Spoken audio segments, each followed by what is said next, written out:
Bismillahirrahmanirrahim. Assalamualaikum warahmatullahi wabarakatuh.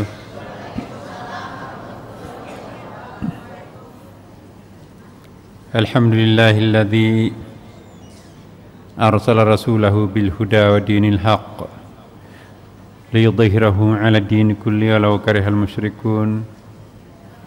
Asyhadu an la ilaha illallah wa asyhadu anna Muhammadan 'abduhu wa rasuluhu la nabiyya ba'd. Allahumma salli wa sallim ala sayyidina habibina wa syafi'ina maulana Muhammadin sallallahu alaihi wasallam. Amma ba'd. Ibu bapak sekalian, malam Jumat yang penuh berkah ini, marilah kita melanjutkan pengajian kita dengan mengawali sekali lagi kita membuka dengan membaca surah Al-Fatihah.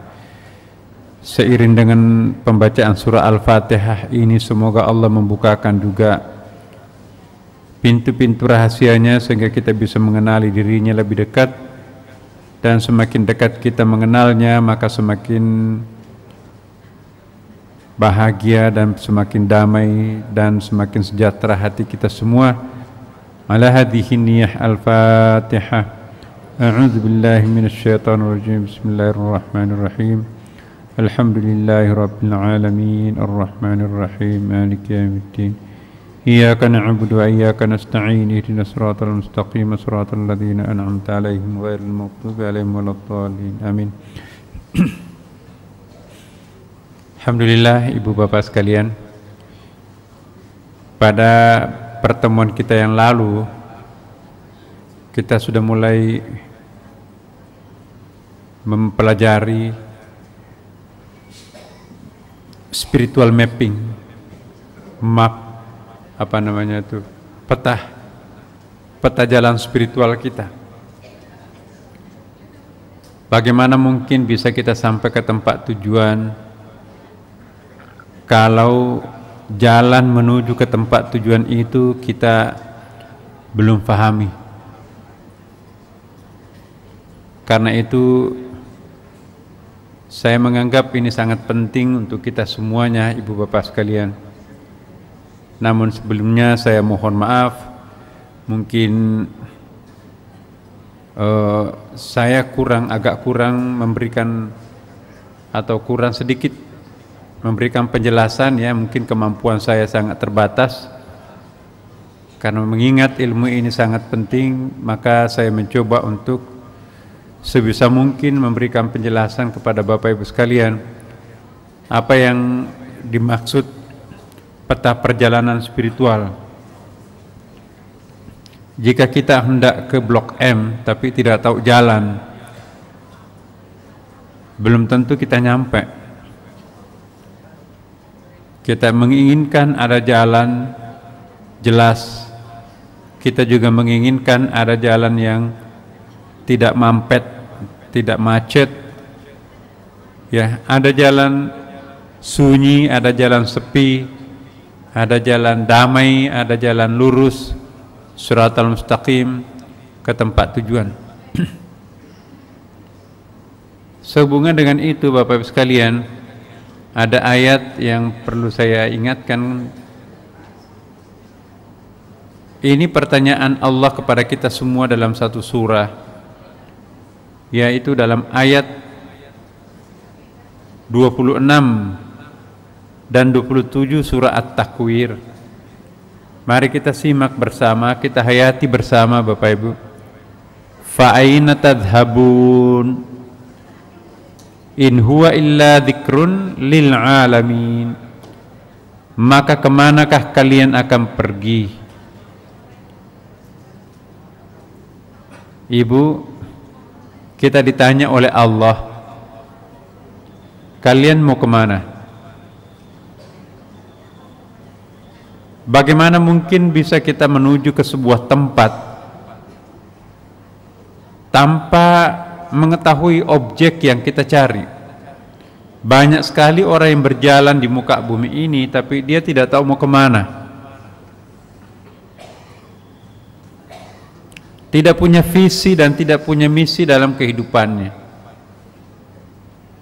Akhirnya jatuh ke dalam kehidupan yang sangat pragmatis. Pragmatisme kehidupan ini maksudnya Ibu Bapak adalah pokoknya ikut-ikutan kepada siapapun. Kemana angin bertiup, di situ kita ramai-ramai rebah. Nah, orang yang menjalani kehidupan seperti ini itu pertanda bahwa dia tidak tahu mau kemana. Fa aina tadhhabun, kalian atau kita itu semuanya mau kemana? Pasti kita mengetahui kita akan ke akhirat. Bukan Ibu, itu jalan menuju ke tempat tujuan akhirat itu. Harus kita tahu objek yang kita akan dituju dan di mana kita akan lewati, bagaimana caranya untuk naik mendaki ke atas. Saya pernah mencontohkan di tempat ini ibarat seorang pendaki gunung ya. Sekalipun dekat kelihatan di puncak gunung itu, tapi orang bisa nyasar. Mau naik ke atas nggak bisa, memandang enteng tidak bisa Bapak Ibu sekalian. Perjalanan fisik pun tidak boleh memandang enteng, apalagi perjalanan spiritual. Oh itu gampang kok, enggak perlu ke Sunda Kelapa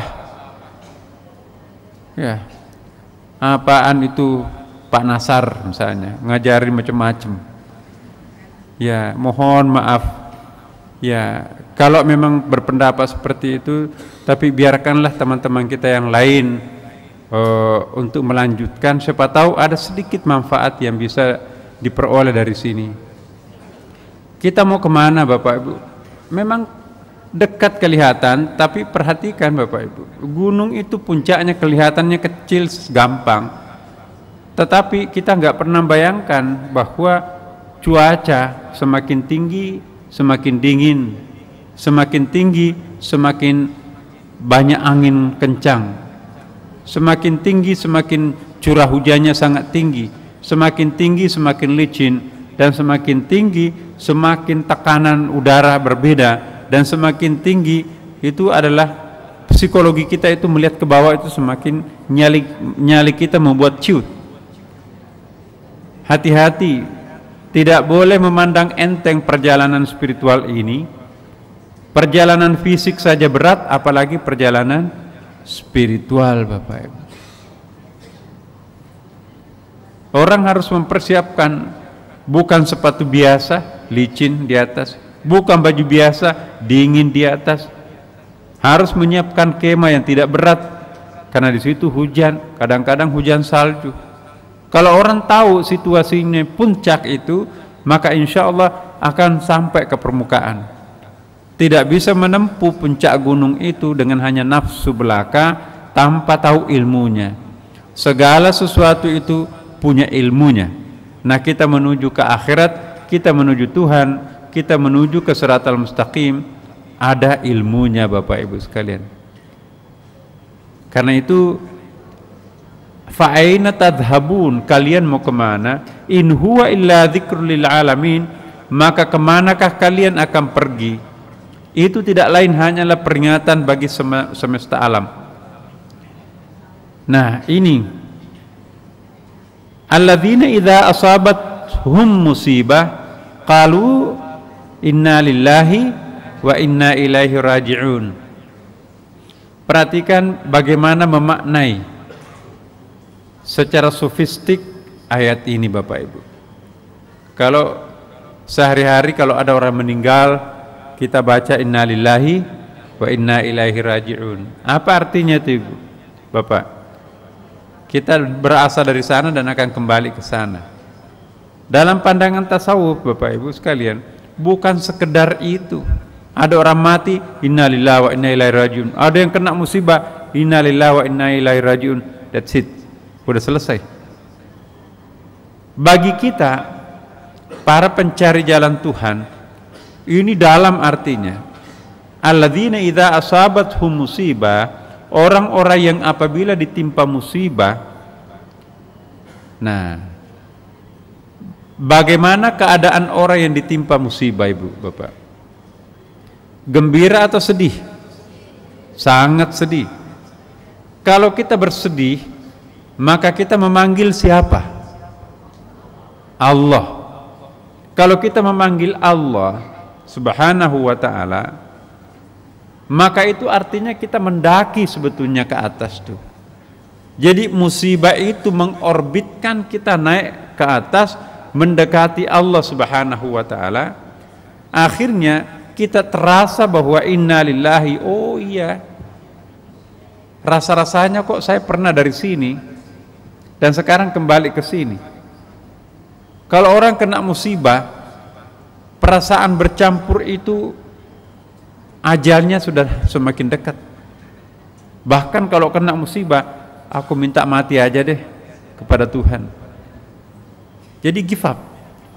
Nah, kalau orang kena musibah Bapak Ibu, itu sebetulnya adalah sedang berjalan cepat menuju Tuhan. Karena kita perjalanannya menuju Tuhan lebih cepat kalau ada musibah, maka kita sudah semakin masuk ke wilayah ketuhanan. Maka disinilah terungkap innalillahi, kita berasal dari Allah dan akan kembali kepadanya. Tapi kalau kita diuji dengan kemewahan, sedang banyak uang, sedang untung, sedang bahagia, sedang hura-hura, maka innalillahi wa inna ilaihi raji'un itu enggak muncul dalam hati kita kan. Orang yang kena musibah itu, orang yang ditimpa musibah kematian atau kena divonis penyakit tidak bisa disembuhkan, atau anaknya enggak lulus, atau suaminya dipecat dan seterusnya, maka itu contoh musibah. Dalam menjalani musibah ini sebetulnya Allah mengorbitkan kita tanpa terasa naik ke atas. Makanya itu kita mengucapkan innalillahi wa inna ilaihi raji'un. Kita dari Allah untuk kembali kepada Allah. Nah, ayat-ayat yang sejenis ini kita lihat. Ini yang dibaca pada malam Jumat sujud tilawah, ayat surah As-Sajdah. Yudabbirul amra minas sama'i ilal ardi thumma ya'riju ilaihi fi yaumin kana miqdaruhu alfasanatim mimma ta'udun. Dialah atau dia Allah mengatur urusan dari langit ke bumi. Nah, minas sama'i ilal ard. Ini mapping Bapak Ibu. Ayat ini mengisyaratkan kita pernah berasal dari langit turun ke bumi. Ya. Kita dengarkan suara azan dulu Bapak Ibu sekalian, nanti kita lanjutkan.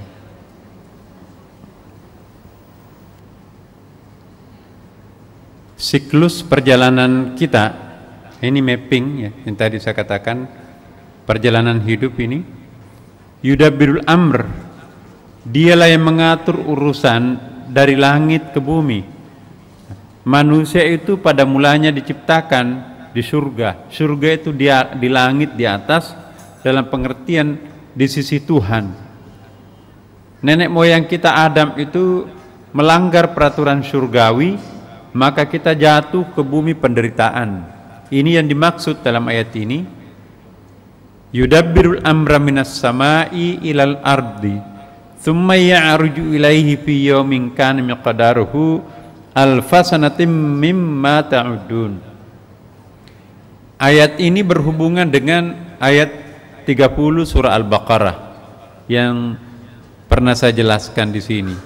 Wa idz qala rabbuka lil malaika inni ja'ilun fil ardi khalifah qalu ataj'alu fiha may yufsidu fiha wa yasfiku dima nahnu nusabbihu bihamdik wa nuqaddisu lak.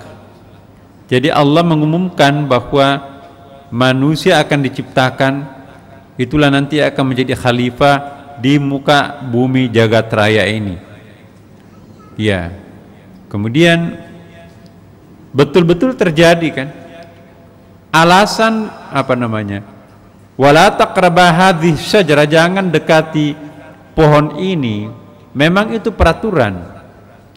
Tetapi sebetulnya Allah sudah memang merencanakan manusia ini akan turun ke bumi. Karena kalau seandainya nenek moyang kita Adam tidak melakukan pelanggaran, dengan nenek moyang kita Hawa tidak melakukan penggodaan di situ, maka Adam dan Hawa abadi di surga, maka kita nggak ada di sini. Ya, sesungguhnya pada satu sisi kita menyesalkan mengapa nenek moyang kita Adam dan Hawa itu tergoda oleh pengaruhnya iblis.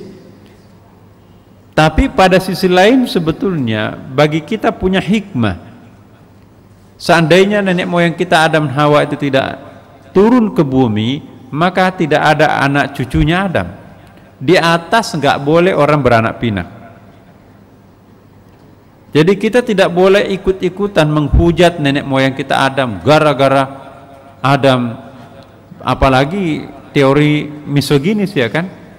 Mohon maaf, agama Yahudi dan agama Kristen itu paling mencelah perempuan. Kita lihat buku-buku feminis itu, feminisme barat, rata-rata bab pertamanya itu, bab-bab awal itu menggugat Genesis. Genesis itu artinya kitab Kejadian. Kitab Kejadian itu kurang lebih 5.000 ayat ya. Satu chapter itu kitab Kejadian, di situ digambarkan bagaimana pelanggaran Adam. Dan dalam Bible itu pasal 1 sampai pasal 23 jelas-jelas yang melanggar di situ paling parah adalah Hawa. Di sana disebutnya dengan Eva. Ya. Ular jelmaan iblis itu membujuk, dia nggak mau. Saya tidak mau melanggar. Tapi namanya iblis tidak mau kehilangan akal melalui istrinya. Ini cerita-cerita Bible. Lihat dalam pasal 23 Bapak Ibu sekalian.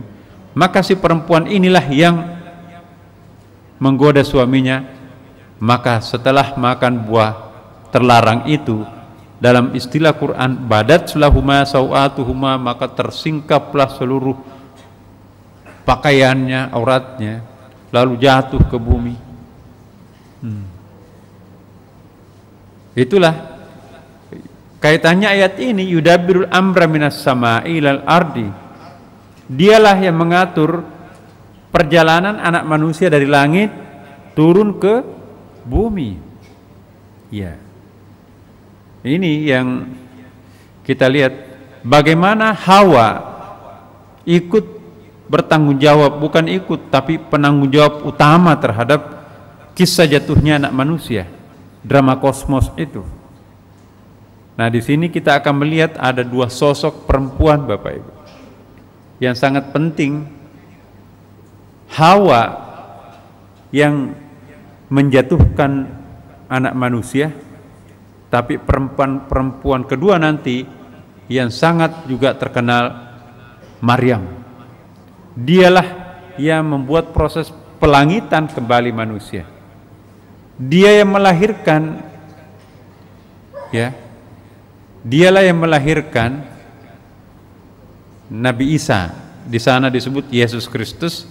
Kemudian Yesus menebus dirinya, atau kalau kita naik ke langit, ya, maka peranan perempuan yang membuat anak manusia itu jatuh ke bawah, tapi peranan perempuan juga yang kembali melangitkan manusia ke atas.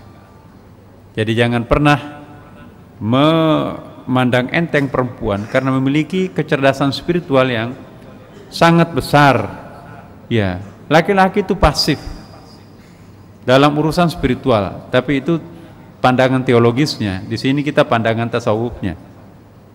Karena dalam perspektif kajian Islam ada pendekatan teologi, ya, ada pendekatan filsafat, ada pendekatan fikih, ada pendekatan tasawuf. Ini ada 4 ini. Nah, kita di sini sekarang ini malam Jumatan ini pendekatan tasawuf. Ya, jadi mohon izin dan mohon maaf Bapak Ibu sekalian kalau memang sedikit berbeda dengan apa yang sering didengarkan di tempat lain, bukan berarti di tempat lain itu salah, di sini benar, atau sebaliknya, bukan berarti kita di sini keliru dan di sana yang benar. Jangan-jangan semuanya benar, seperti orang buta meraba gajah, ada yang melihatnya merabahnya, oh ini gajah seperti tembok, perutnya dia pegang, gajah seperti tombak, belalainya dia pegang. Ya, gajah seperti tiang, kakinya dia pegang. Nah, semuanya benar, tidak ada yang salah, tapi mereka itu hanya terkooptasi oleh satu sisi pandangan. Nah, di sini mohon maaf Bapak Ibu sekalian, kita juga seperti itu, tidak berpretensi menyalahkan yang lain. Ya, tasawuf tidak pernah menyesat-nyesatkan orang, ya, seperti orang lain. Tapi dialah yang paling disesat-sesatkan oleh orang. Nggak apa-apa kalau memang ada yang seperti itu. Iya. Ini persoalannya lain. Bahkan mungkin kalau perlu Bapak Ibu sekalian, satu saat nanti kita akan baca tuntas surah Maryam. Nah ini, di situ surah Maryam itu juga ada resep-resep naik ke langitnya. Mungkin nanti kita akan lihat bagian akhir nanti ini. Karena selama ini kita hanya tahu ceritanya tentang Nabi Isa, tapi kita tidak pernah mendalami kisahnya Maryam. Satu-satunya perempuan yang disebutkan eksplisit namanya dalam Quran, nama perempuan hanya Maryam. Tidak ada nama perempuan muncul dalam Quran kecuali Siti Maryam. Bahkan dijadikan dengan surah Maryam. Seperti apa pentingnya Aisyah nggak pernah disebutkan dalam Quran. Seperti apa pentingnya anaknya Nabi Muhammad SAW, Fatimah, gak pernah disebutkan eksplisit. Bahkan sehebat apa pengakuan terhadap Siti Asia, istrinya Fir'aun, gak disebutkan namanya, hanya disebutkan Imra'ata Fir'aun. Tapi Maryam itu disebutkan. Why? Kenapa itu disebutkan?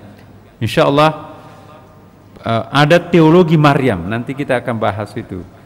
Bagaimana Maryam itu bisa hamil tanpa ada suami.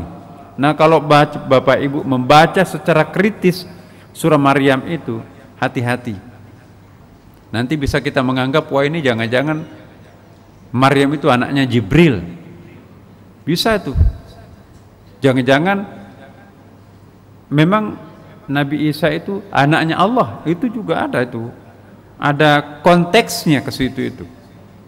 Nah, bagi kita di sini insya Allah, nah ini itu tadi saya katakan perlu kita clearkan ini, karena kalau Bapak Ibu baca sendiri dua kemungkinan itu, coba baca Bu surah Maryam kalau pulang ke rumah secara kritis. Oh, gimana ini? Harus ada pembimbing menurut hemat saya Bapak. Saya juga mungkin tidak sanggup untuk menjelaskan tuntas, tapi bagaimana memahami ayat seperti ini Bapak Ibu sekalian, coba saya ingin ilustrasikan sedikit ya.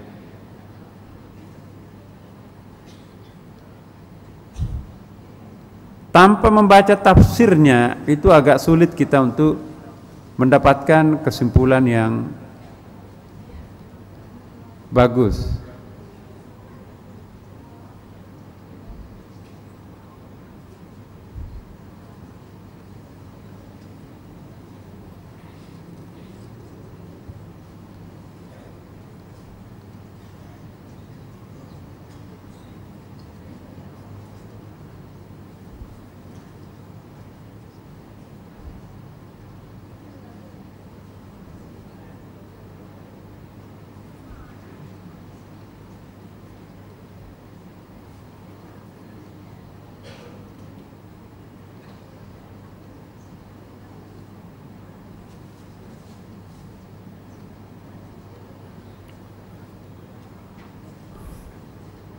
Ini ayat-ayat yang ada dua ayat di sini sangat penting Ibu Bapak.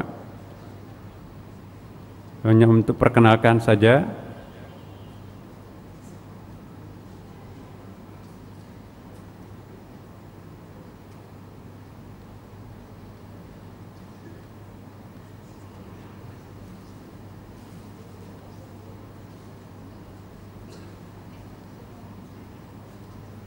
Lewat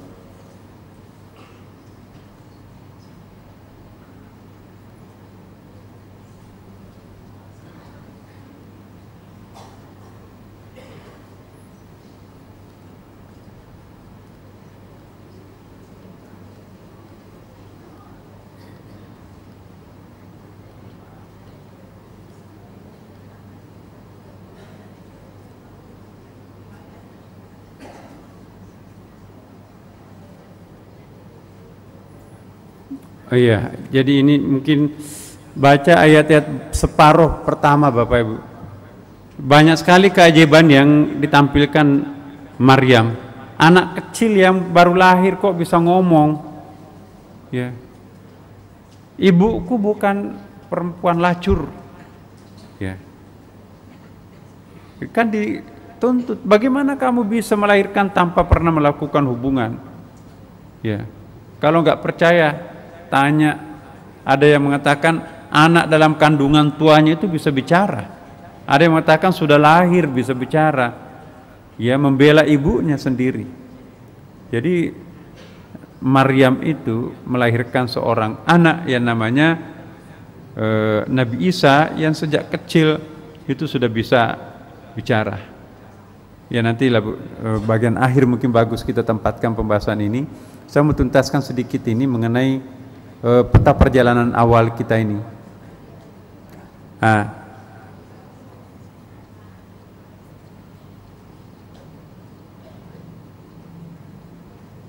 Kemudian setelah tadi kita turun ke langit, ya, mana tuh?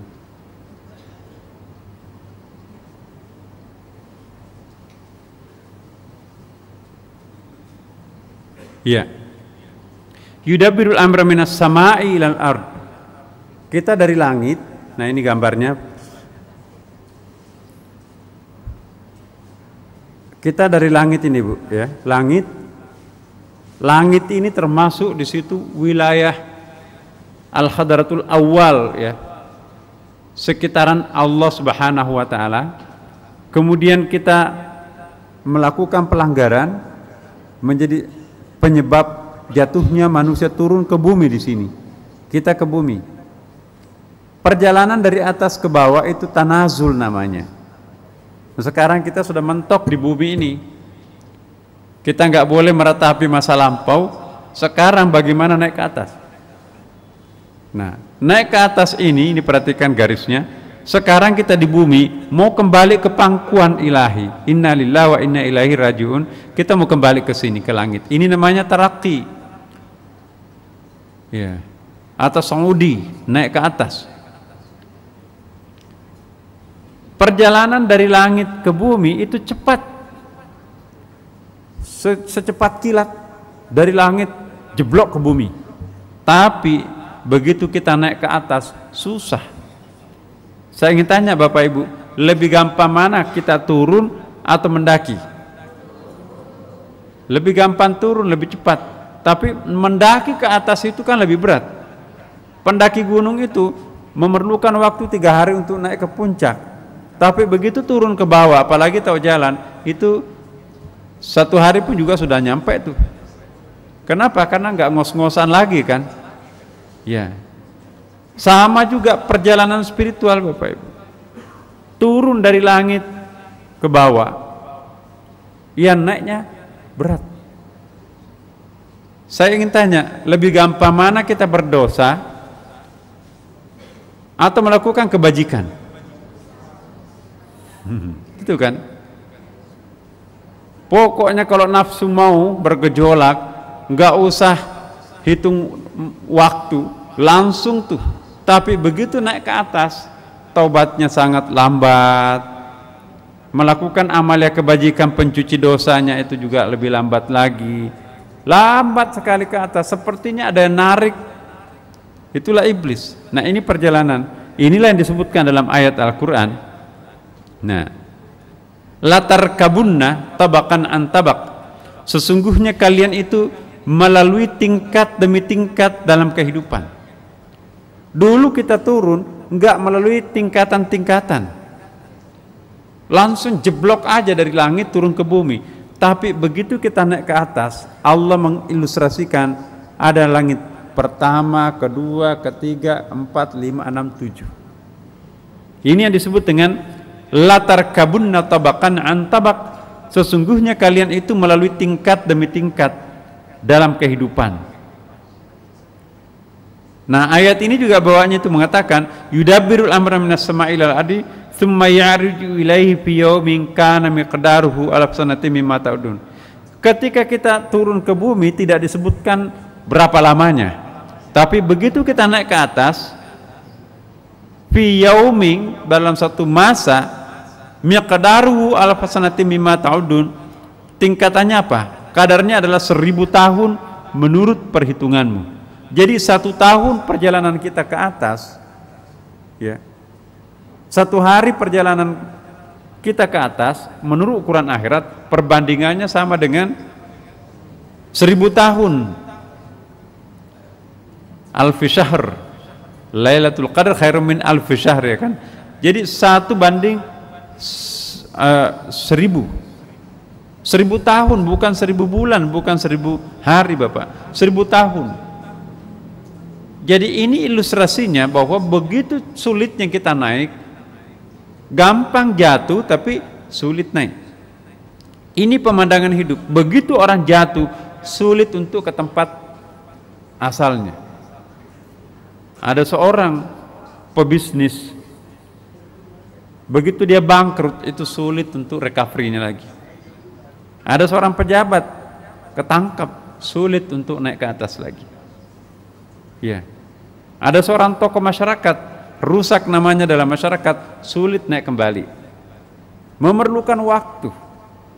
Jadi lebih cepat jatuh, tapi lebih lambat untuk naik ke atas. Ini peringatan Allah Subhanahu wa taala. Makanya itu jangan jatuh. Ya.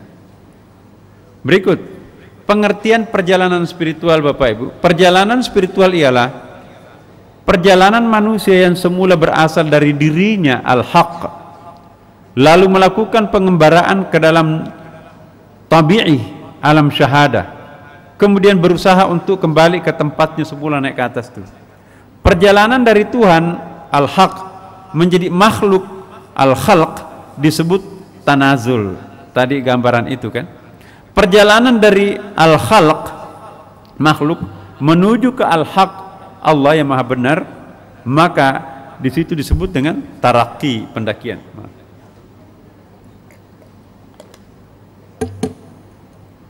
Ya, ini gambarannya. Gambaran lain seperti ini. Kelihatan nggak itu kecil-kecilnya? Ya, ini. Saya ingin menjelaskan Bapak Ibu, apa yang dimaksud tadi langit dan bumi. Dalam pandangan fikih, teologi, filsafat, dunia atas itu sepertinya langit. Di atas langit ada langit di situ kan. Dalam pandangan tasawuf, Bapak Ibu sekalian, di atas itu bukan berarti harus dalam batas atas secara geografis. Ya.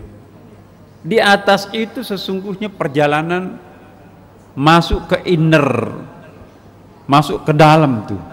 Nah, ini kita lihat. Ya. Kuntu kanzan makhfiyan, nanti ini agak rumit hadisnya, saya tidak perlu jelaskan di sini. Kami dulu pada mulanya, kata Allah,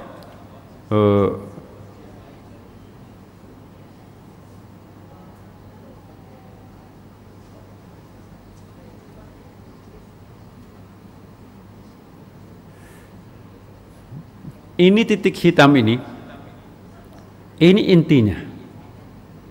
Semula hanya ini yang inti ini di dalam yang titik itu. Oh.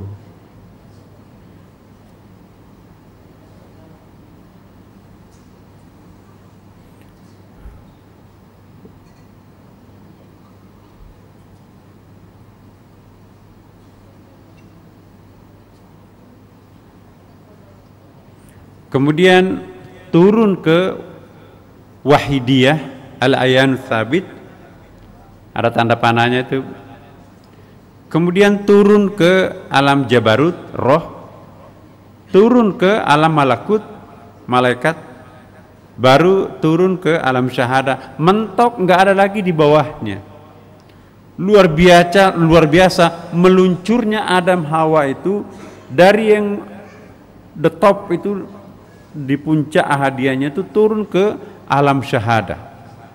Nah, untuk naik kembali maka tentu nggak boleh meloncati nomor 4, nomor 3, harus tabakan an tabak tadi ayat itu. Harus tahap demi tahap. Nggak boleh kita di alam syahada langsung ke Jabarut. Iya. Makanya itu nanti, atau saya sudah jelaskan juga sedikit, kenapa kita mengatakan Bismillahirrahmanirrahim dengan nama Allah yang Maha Pengasih. Kenapa enggak mengatakan Billahirrahmanirrahim dengan Allah yang Maha Pengasih? Kenapa pakai nama sih? Nah, nomor 2 ini, Ibu Bapak, mouse-nya enggak jalan,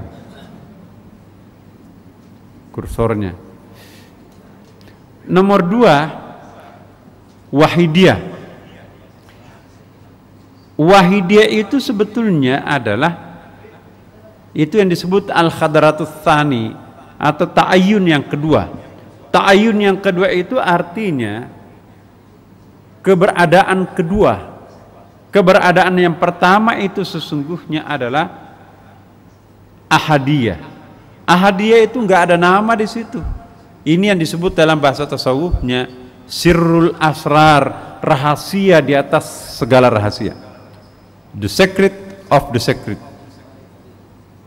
The mystery of the mystery. Di atas segala puncak rahasia itulah ahadiyah. There is no one know, tidak ada yang tahu siapapun di situ itu. Tapi begitu Allah memanifestasikan dirinya, memperkenalkan dirinya dalam site yang berbeda, ya, site itu halaman ini kosong, halaman ini ada tulisannya. Inilah yang saya pernah jelaskan, nama-nama 99 nama Tuhan di sini. Di sini kosong kan? Apakah satu jari di sini? Tetap satu jari, tapi di sini kosong. Ini yang hitam ada tulisannya. Jadi 1 dan 2 itu bukan alam, Bapak Ibu. Mohon perhatikan gambar ini, karena kita akan berada di situ itu. Nomor 1 dan 2 itu bukan makhluk. Tapi dalam dunia fikih, teologi, kalam disebut itu sang khaliq. Yang di bawah itulah yang disebut makhluk. 3, 4, 5 itu wilayahnya makhluk.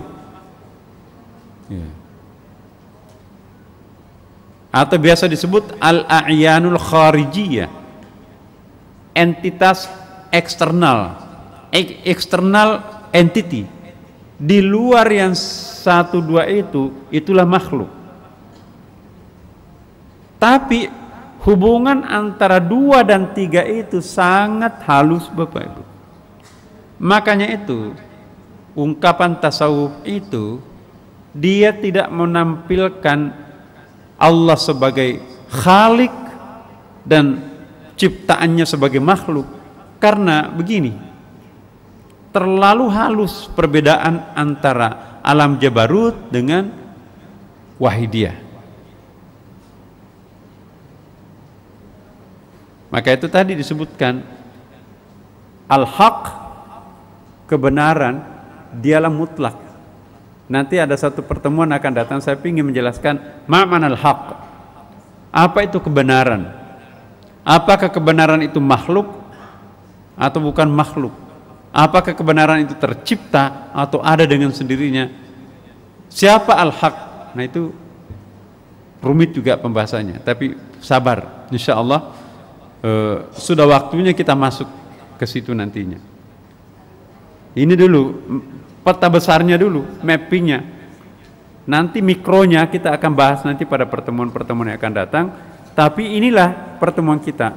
Manusia itu turun dari nomor 1, 2, 3, 4 sampai ke 5. 5 nggak ada lagi di bawahnya.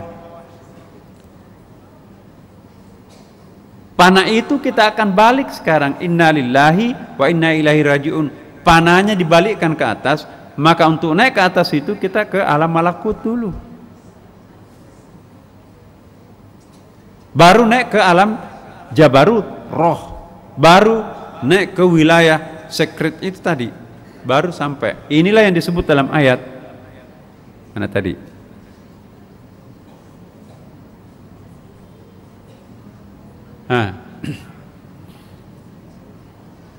Saya rapikan dulu Bapak Ibu.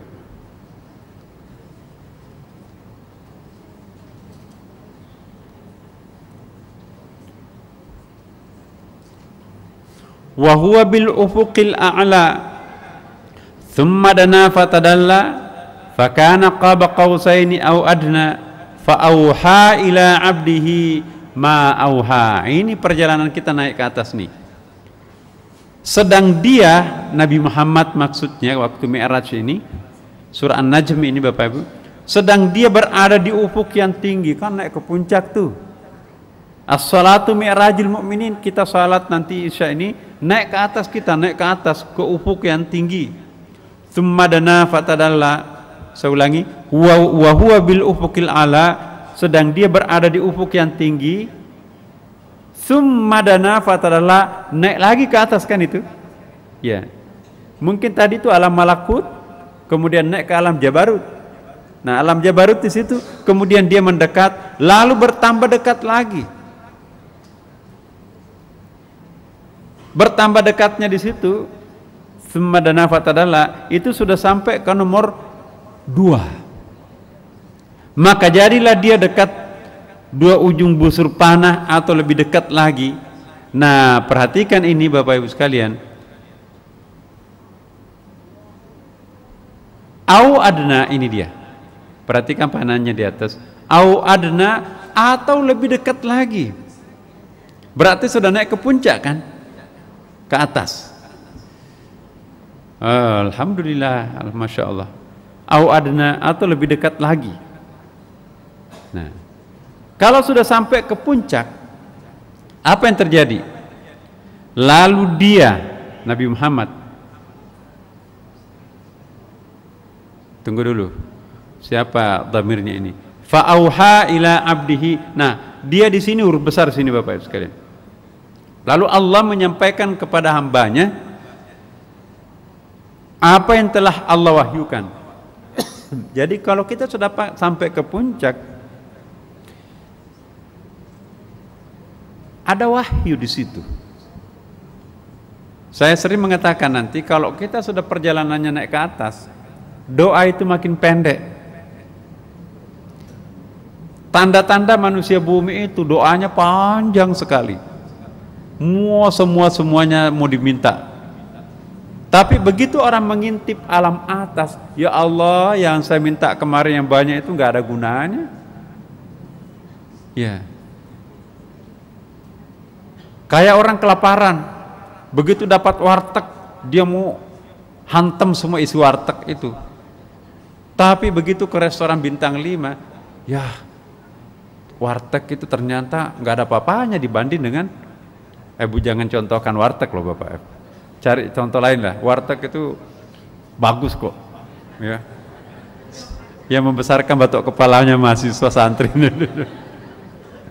Ya, cari contoh lain lah. Ya, justru malah makanan restoran besar itu belum tentu halal, impornya segala macam. Ya, jangan-jangan dagingnya juga bermasalah kan. Kalau warteg insya Allah, masa sih mau jual babi? Ya, yang jelas bahwa Bapak Ibu sekalian, kalau kita sudah mengintip dunia atas, gairah kita untuk memohon sesuatu yang sifatnya fisik, biologis itu semakin berkurang.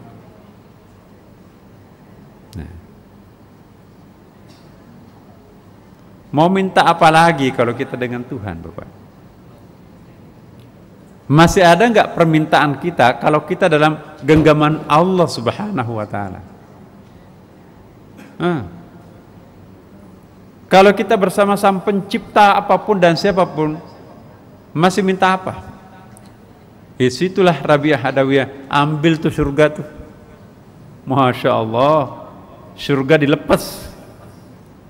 Orang yang dalam genggamannya Allah nggak perlu surga. Saya sering mengatakan, Bapak, ya saya yang aktif di TV Aswaja tadi subuh kan itu ada tuh, diulang lagi. Itu saya sendiri juga kaget-kaget ya. Sepertinya bukan saya ngomong tuh. Apa iya bisa saya ngomong kayak gitu? Ya. Nah itulah. Jadi saya kalau orang sudah sampai ke puncak, naik ke atas, nggak ada permintaan lagi. Ambil itu urusan dunia kok, saya yang penting akhirat. No. Dunia dan akhirat itu sama posisinya, Bapak Ibu sekalian. Kita sepertinya dunia ini hina, akhirat itu mulia kan? Padahal dunia itu adalah makhluk, akhirat itu juga adalah makhluk, bahkan surga juga itu makhluk. Masih perlu nggak makhluk kalau kita bersama dengan Sang Khalik? Kalau sudah menyatu dengan Sang Khalik, mau perlu apa? Masih perlu nggak sesuatu? Yang diperlukan itu Dia yang ciptakan kok. Mencicipi alam atas itu, ibu bapak sekalian, perlu. Ya. Orang yang tidak pernah mencicipi dunia atas, dia nggak akan tahu mau kemana.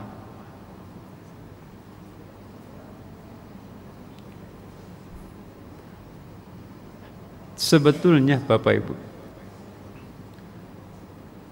kalau sudah salatnya benar, sudah, lihatlah di situ.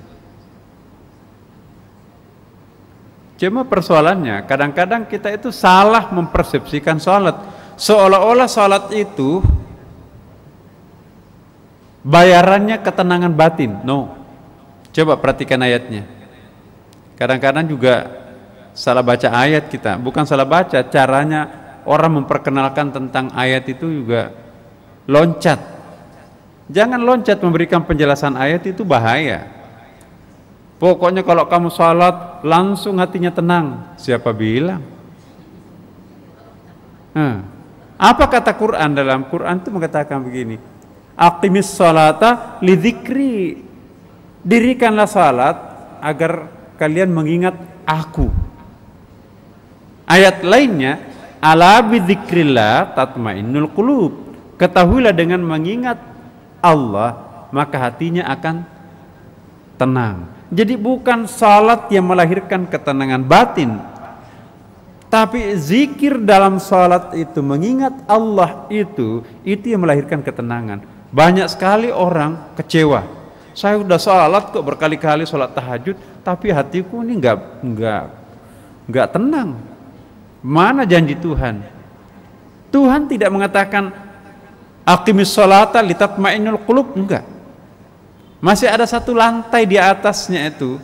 Jadi bukan salat nih ambil ketenangan, tidak. Aqimis sholata lidzikri, dirikanlah salat untuk mengingat aku. Nanti tahap berikutnya, ala bidzikrillah tatmainnul qulub, ketahuilah dengan mengingat aku engkau akan memperoleh ketenangan.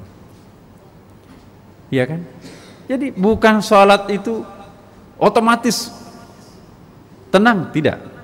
Nah ini juga sama ayat yang pernah saya sering sampaikan, la in syakartum la zidannakum. Saya sudah bersedekah, saya sudah menafkahkan harta sebagian, tapi kok nggak nambah-nambah tuh harta saya.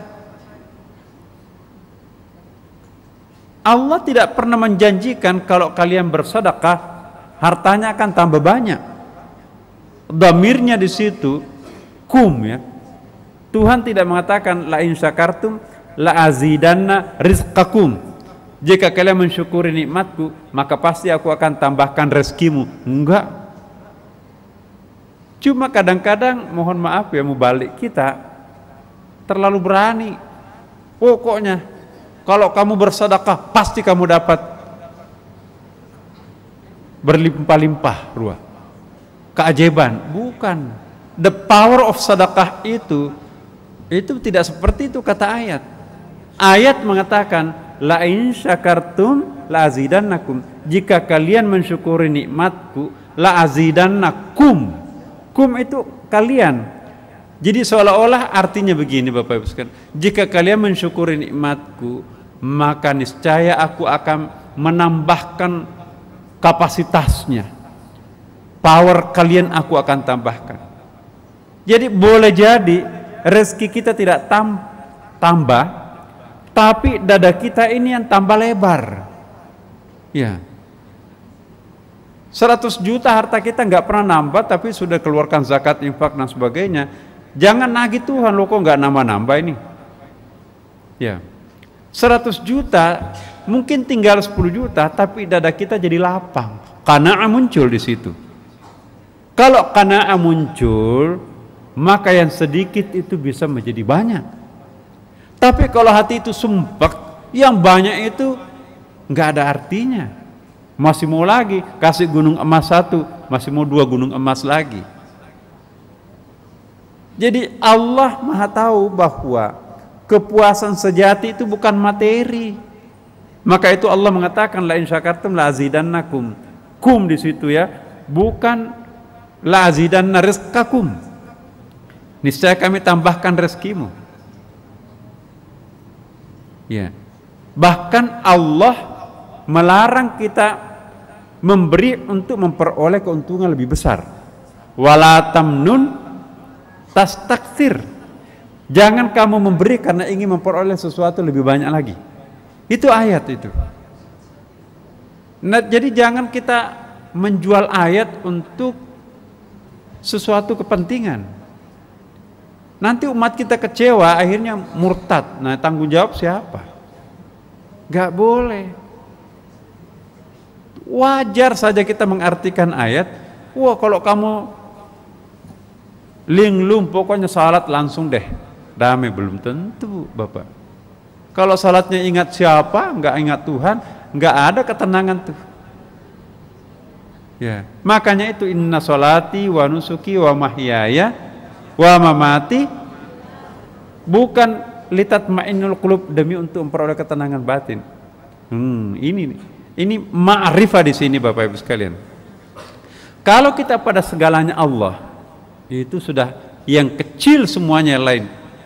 Orang kaya, pejabat dan segala macam hebat itu menjadi kecil di hadapan Allahu Akbar. Ini. Semakin tinggi kita naik ke atas, maka semakin ego itu mengecil. Tapi kalau kita nggak pernah naik ke atas, ego ini yang sangat besar Bapak Ibu. Apa itu ego yang membesar? Ego yang membesar itu kalau nggak pernah mengintip langit. Orang yang nggak pernah sujud Bapak Ibu, bagaimana mungkin dia bisa menyaksikan Allah yang maha besar? Dia hanya saksikan akunya yang maha besar. Karena itu sujud ini adalah cara untuk mengintip Tuhan. Ingat dalam hadis Nabi kan pernah kita jelaskan, walaupun hadisnya itu memang saya tidak melihat dalam kitab sahih ya. Allahu alam apakah itu ada hadis yang saya tidak sempat. Tapi dalam satu riwayat disebutkan ketika orang ruku, ketika Rasulullah ruku, maka Allahu Akbar kemudian ruku, dia menyaksikan pemandangan arasy. Jadi salatnya Nabi, sajadah itu berubah dengan monitor arasy. Akhirnya sami Allahu liman hamidah langsung rebah tersungkur sujud di situ. Kalau orang sudah sujud awal itu disebut dengan al-fana'ul awal. Al-fana'ul awal jangan bangga karena masih ada al-fana'ul tsani, yaitu sujud yang kedua. Salat itu penuh dengan simbolik Bapak Ibu. Kenapa kita 2 kali ruku, 2 kali sujud 1 kali ruku ya kan? Apa arti sujud pertama? Apa arti bangkit di antara 2 sujud? Dan apa arti sujud Apa arti tasyahud dan apa arti salam? Apa arti salam pertama? Apa arti salam kedua? Kan sudah pernah kita jelaskan ya? Sudah ya Bu ya? Oh di tempat lain.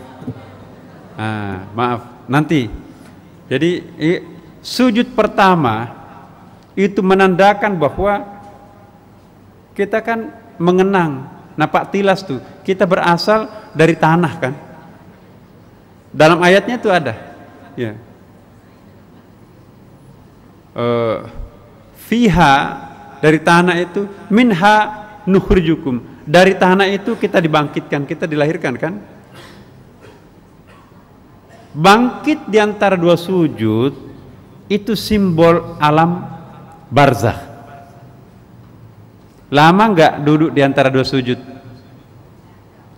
Sedikit kan? Mana lebih lama, duduk di antara dua sujud atau duduk setelah sujud yang kedua? Mana yang lebih panjang? Duduk setelah sujud yang kedua kan? Jadi sujud pertama Bapak Ibu itu lambang bahwa kita berasal dari tanah. Dalam ayatnya, minha nukhrijukum, dari tanah itu engkau dilahirkan. Nah sekarang kita lahir nih. Kehidupan di alam barzakh ini duduk antara dua sujud. Nanti malam kita wafat, kita meninggal, sujud kedua. Ya kan? Sujud kedua dalam ayat ini disebutkan apa itu? Wa fiha apa itu? Tunggu dulu. Dari bumi engkau dibangkitkan, kemudian engkau akan kembali ke bumi. Ya. Wa fiha nu'idukum. Wa fiha nu'idukum taratan ukhra. Ini anaknya kalau ada hafal. Ayat pertamanya apa, Ustaz? Minha nukhrijukum wa fiha nu'idukum, dari tanah itu engkau dibangkitkan, kemudian ke dalamnya engkau dikembalikan. Besok kan masuk di liang lahat kan Bu? Jadi liang lahat itu adalah simbol sujud kedua ya. Bangkit dari sujud yang kedua itu setelah ditiup sangkakala, bangkit meninggalkan tanah itu, kemudian menuju ke arasy, bukan ke arasy, pada mahsyar menuju surga atau neraka di situ. Masih ada nggak sujud ketiga? Nggak ada. Itu tandanya tidak ada lagi kematian setelah kehidupan yang kedua. Al-Quran mengatakan, amitna tasnataini wa ahyaytana tasnataini. Kita itu 2 kali hidup dan 2 kali juga mati. Duluan mana, mati atau hidup? Duluan mati Bu. Kita kan dari tiada kan, berarti alam kematian. Dari tiada, kemarin kita kan gak ada, sekarang menjadi ada, hidup nih. Jadi kemarin itu kematian pertama kita. Hari ini kita hidup, ini kehidupan pertama kita. Nanti malam kita wafat. Ya, itu kematian kedua kita. Tiup sangkakala surah Yasin tadi, itu kehidupan kedua kita. Dan tidak ada kematian ketiga, dan tidak ada kehidupan ketiga. Tidak ada sujud ketiga. Nah, kalau orang sudah sujud yang kedua Bapak Ibu sekalian, disitulah nanti kita akan bertasyahud. Ma makna tasyahud? Apa artinya tasyahud? Penampakan. Jadi ada tawajuh di situ. Kalau orang sudah sujud 2 kali, maka tidak ada yang disaksikan selain dia.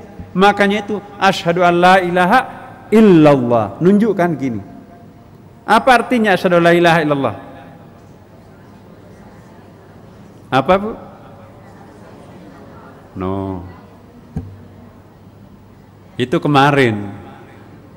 Tapi sesudah sujud kedua, asyhadu an la ilaha illallah, tidak ada yang mewujud selain hanya Allah. Aku sudah enggak ada, engkau sudah tidak ada, mereka sudah tidak ada, siapapun semuanya enggak ada, yang ada hanya Dia. Itu namanya asyhadu an la ilaha illallah. Tidak ada yang mewujud selain Dia. Lupa diri kita kalau itu ada tanah, gunung dan sebagainya. Apa yang kita saksikan semuanya adalah Dia. Fa aina ma tuwallu fa thamma wajhullah. Nah, kalau sudah seperti itu, ya, menyatu kan, Bu. Karena sudah aku sudah hilang, aku sudah nggak ada lagi. Sudah tasyahud, ya kan? Assalamualaikum warahmatullah. Kanan, assalamualaikum warahmatullah. Mama assalam.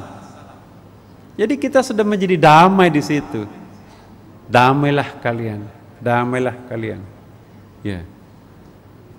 Allahumma anta, doanya Ustaz Amin. Allahumma antas salam wa minkas salam wa ilaika ya'udus salam fahayyina bis salam wa adkhilnal jannata dahar salam. Salam lulu. Apa itu salam? Damai. Assalamualaikum. Jadi kita menularkan, melemparkan vibrasi damai, positif. Itu makanya Ibu salat jamaah itu lebih penting. Itu ada ilmuwan fisika itu mengukur, ya. Ya. Kekuatan energi elektromagnet yang dibangun dalam orang yang sedang khusyuk dalam salat itu, makanya Nabi itu harus rapat itu jangan memutus energi, itu luar biasa. Sakit-sakit sedikit itu datang salat jamaah sembuh. Kenapa? Energi positifnya orang lain memompa ke dalam diri kita, sementara energi negatif kita itu terbuang. Itu. Allahumma antas salam, apa artinya? Engkaulah yang maha pendamai, maha damai, maha selamat, ya kan? Allahumma antas salam wa minkas salam, darimulah segala kedamaian. Wa ilaika ya'udus salam, dan kepadamulah, untukmulah segala kedamaian. Fahayyina rabbana bisalam, hidupkanlah kami dalam keadaan damai. Wa adkhilnal jannata darussalam, masukkanlah kami ke dalam rumah kedamaian. Wa adkhilnal jannata darussalam. Tabarak rabbana wa ta'ala, ya dzal jalali wal ikram, maha suci Engkau wahai Tuhan, wahai Zat yang maha tinggi. Merinding tuh Bapak Ibu. Kalau orang sudah sampai salatnya mengucapkan salam, siapa yang memberi salam?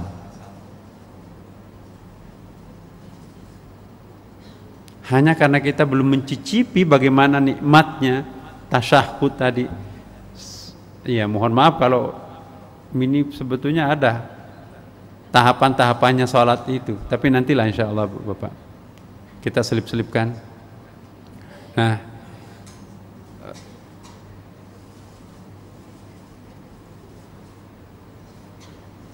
ini mapping kita dari langit. Tugas kita sekarang ini naik ke langit. Naik ke langit ini ada 4, Bu.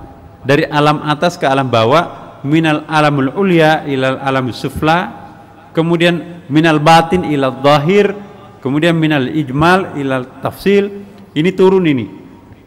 Minal Quran kepada Al-Furqan.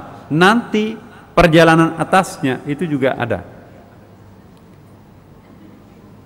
Banyak nanti insya Allah pada pertemuan kita akan datang Bapak Ibu, kita mulai menapak tilasi anak tangga kita.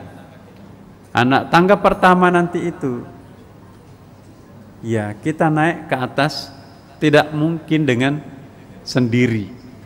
Coba saya ilustrasikan satu aja poin. Nah,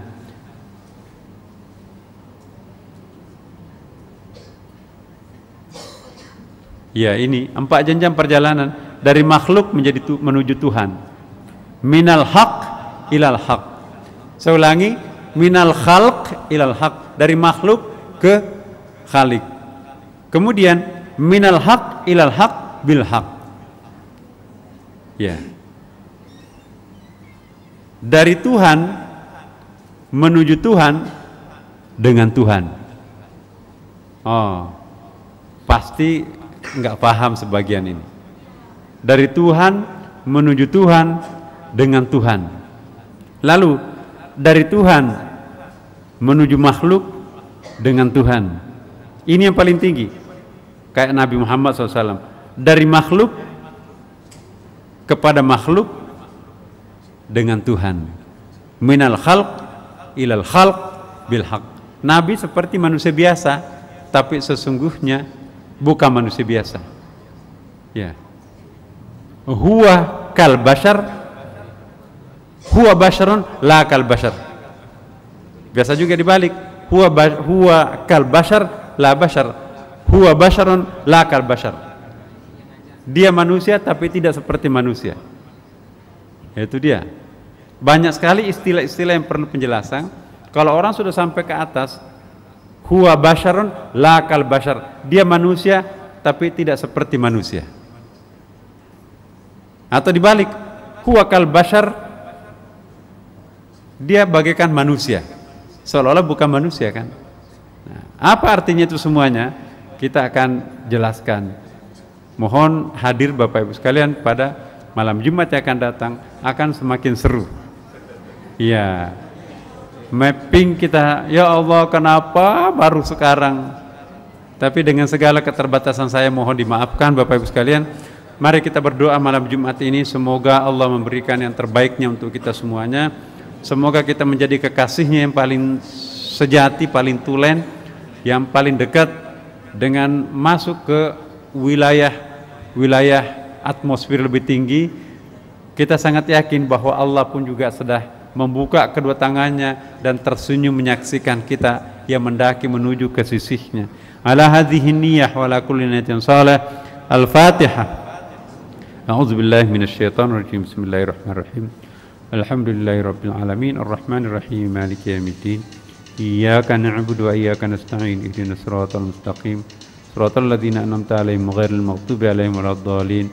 Wassalamu alaikum warahmatullahi wabarakatuh.